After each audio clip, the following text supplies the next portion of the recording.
ভালো দেশে গেছে, বেতন পাই কত তুই জানোস? কত? ৫৫,০০০ টাকা বেতন। আমরা বই রয়েছি একটা বেটা আইছে, এই বেটা বিনা পয়সায় মেয়া বিদেশ নিয়ে যায়, আর বেতন মাসে ৫৫,০০০ টাকা। হাসাল করছস? হ, আমি সব ইনফরমেশন নিয়ে আইছি। আচ্ছা, কোন দেশে নিয়ে পড়ে? দুবাই নামের কি জানি একটা দেশ আছে না? হ, আছে তো। হেনে নিব। ওটা নাকি খুব ধনী দেশ? অনেক ধনী দেশ। খালি ধনী না, অনে নাকি মায়া যত সুন্দরী, হ্যাঁ তো তার দাম বেশি, বেতনও তত বেশি। তাই আমরা বসে রয়েছি কেন? হেরেই তো তোরে কল লিখাইছি। পাড়ার পেশার মতো মেয়েরা যদি হেনে যায় কাম করতে পারে, আর আমরা যাইতে পারবো না? আমরা কি দেখতে মাশাআল্লাহ কম সুন্দরী? পারুম না মানে? অবশ্যই পারুম। বিদেশ, তাও আবার দুবাই। শুন, আমি একটা বুদ্ধি পাইছি। আমি আমার বাড়ির মানুষটা ম্যানেজ করে গেলাম, বুঝছো? মোটামুটি কথা হয়ে গেছে।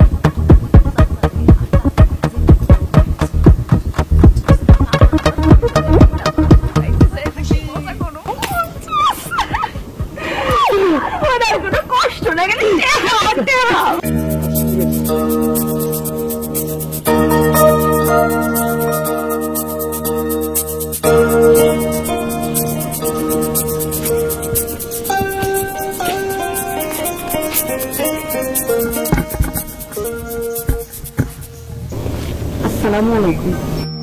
ওয়ালাইকুম আসসালাম।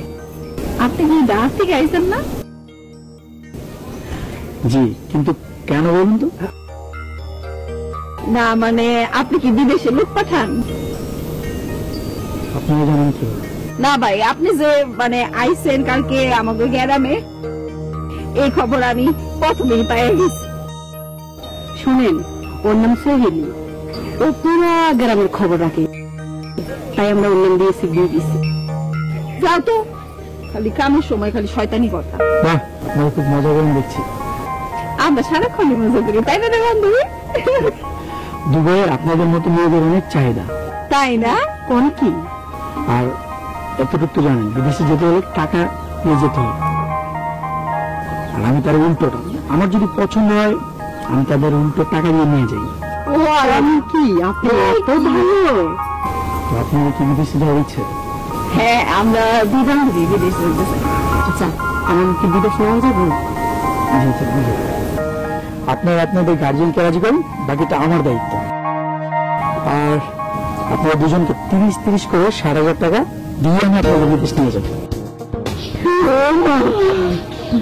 ভাই, আপনি তো একবারে ফেরেশতা। চলেন ভাই, আজকে আমাকে বাসায় থাকবেন। আমি তো ভাবছিলাম আজকে ঢাকায় চলে যাবো। ভাই আপনি না না আজকে যাইন না, আজকে না আপনি আমাকে বাড়িতে থাকেন। আচ্ছা ঠিক আছে। আমার মাই আমার বাপে আপনার সাথে কথা বলে আপনাকে দেখে খুব খুশি হইল। আজকে যাই না, আজকে আপনি আমাদের ঠিক আছে। সুন্দর সুন্দর দুটো মেয়ে আমাকে বলছে, অবশ্যই আমি থাকবো। তো ওর বাসা কি? এই তো আমাকে বাসায় সামনে, ওর বাসায় দিকে আমার বাসায়। আমি যাবো। হ্যাঁ, এখনই চলেন। চলেন যাই। আমার এখন একটু কাজ আছে, আমি সন্ধ্যা আসবো। ওকে, আপনি তো চিনবেন না ভাই। আচ্ছা বললেন। চলেন আপনার একটু নিয়ে যাই। হ্যালো, হ্যাঁ ওয়ালাইকুম আসসালাম। আচ্ছা শোনো, আমি এখন জরুরি মিটিং এ আছি, আজকে আসতে পারবো না। তুমি এক কাজ করো, ওই ওকে 10 লাখ টাকা চেকটা দিয়ে দিও। আচ্ছা আচ্ছা ওকে। 10 লাখ টাকা ব্যাপারটা ওরে কি করে কি বলছেন ভাই সাহেব, ওই আমার দুইটা বোন তো দুবাই যাইতে চায়, কোনো সমস্যা হবে না তো? আরে কি বলেন ভাইজান, গত 10 বছর যাবত প্রায় 1 থেকে 2000 মেয়ে পাঠিয়েছে, কোনো প্রবলেম নেই, আর ওদের তো কোনোই প্রবলেম হবে না। বাহ বাহ বাহ, মাশাআল্লাহ মাশাআল্লাহ, খুব খুশি হইলাম, বুঝছেন, মনটা আমার ভরে গেল।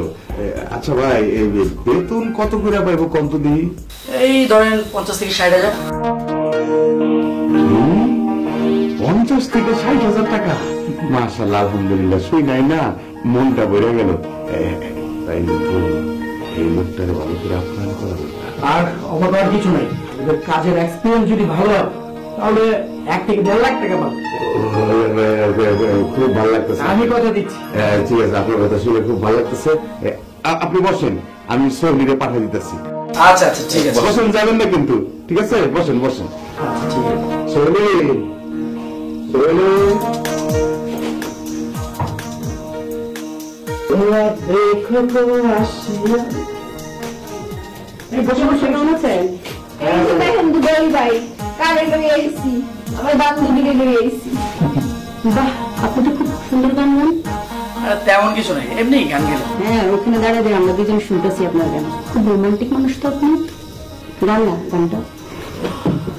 তোমরা গান গাও, আমি শুনি। আরে না, আপনি গান, আপনি গান। শোনো, আমরা দুবাই গেলে তার গান শুনতে পারবো না, এখন গাও শুনি। আপনার গলা গানটা সুন্দর মানে আমরা তো পারি না, এমন করতেছেন কেন? আচ্ছা আচ্ছা ঠিক আছে। আমার সাথে তোমরা কিন্তু গাইবা। আচ্ছা ঠিক আছে। কোন সাগরে ডুব তুমি, কোন সাগরের জল, কোন সাগরে ডুব তুমি, কোন সাগরের জল, কোন সাগরে ডুব তুমি, কোন সাগরের জল, কোন গাছের পাতা তুমি, কোন গাছের ফল, ও কোন সাগরে ডুব তুমি, কোন সাগরে জল, কোন গাছের পাতা তুমি, কোন গাছের ফল, তোমার চোখের মাঝে করে আপনারা তো অনেক সম্মান করেছেন, অনেক সম্মান করেছেন, আমি খুব খুশি। আমি কোনোদিন বলতে পারবো না। কি যে বলেন, আমরা গরিব মানুষ, আমরা তো অতটা আপ্যায়ন আপনারে করতে পারি না, ঠিক মতো হয়তো খাওয়া দাওয়া দিতে পারি না আপনারে। আপনি মনে কোনো কষ্ট রাখেন না, কোনো অভাব হয়ে আপনি যেন ফিল না করেন, বুঝছেন? আমি খুব খুশি। আচ্ছা বাবা, ওনাদের দুজনের ছবি আইডি কার্ড সবকিছু তো নিয়েছি। জি জি আর যখন পাসপোর্টের ব্যবস্থা করবো তখন আপনাকে ইনফর্ম করো, ওদের নিয়ে চলে যাবো। জি জি জি। ঢাকায় যাবো তো থাকুন কই? কি যে বলবেন, ঢাকায় আমার বাসা আছে, ওইখানে থাকবো। আর আপনি কোথায় থাকবেন মিস্টার আসমত? কি ব্যাপার আপনারা কেন ড্রেস দেখে চিনতে পারছেন না আমরা কারা? You are under arrest. Officer সাহেব, অ্যারেস্ট হিম। ওনারে গ্রেফতার করতেছেন কে? কি হয়েছে, উনি কি করছে? উনি কতটা ভদ্রলোক তা আপনারা জানেন না। উনি সুন্দরী মেয়েদেরকে ফান্ডে ফেলে বিদেশে পাচার করে, আর যে কত খারাপ কাজ করে তা আপনারা জানেন না। হায় হায়, আপনি এসব কি করেন? এইসব আপনি কি করেন? আমার বই দুটাকে দেশের বাইরে পাঠাতে চাইছিলাম। আমরা এত আসামি ধরে মিডিয়াতে এত সংবাদ পৌঁছাবে তা আপনাদের হুঁশ হয় না। ছি, আপনি একটা পাউট। একটা চেনানে জানালে একটা লোক হুট করে আসে চাপাবাজি করলো, আর আপনারা তাকে চামড়া আদর করছেন। হায় হায়, উনি যে প্রতারক, নারী পাচার করেন, এইটা আমরা কেমনে বুঝুন? ওনার চেহারা তো ভালো মানুষের মতো, আমরা সহজ সরল মানুষ, বুঝছেন না, তাই বুঝতে পারি নাই। ছি, আপনাকে তো দেখে বোঝা যায় না আপনি এত খারাপ।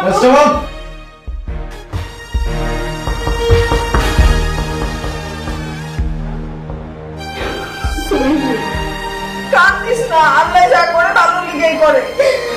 আল্লাহ আমাকে বাঁচাই দিছে রে, আল্লাহ আমাকে বাঁচাই দিছে। কি ভাবলাম আর কি হইল?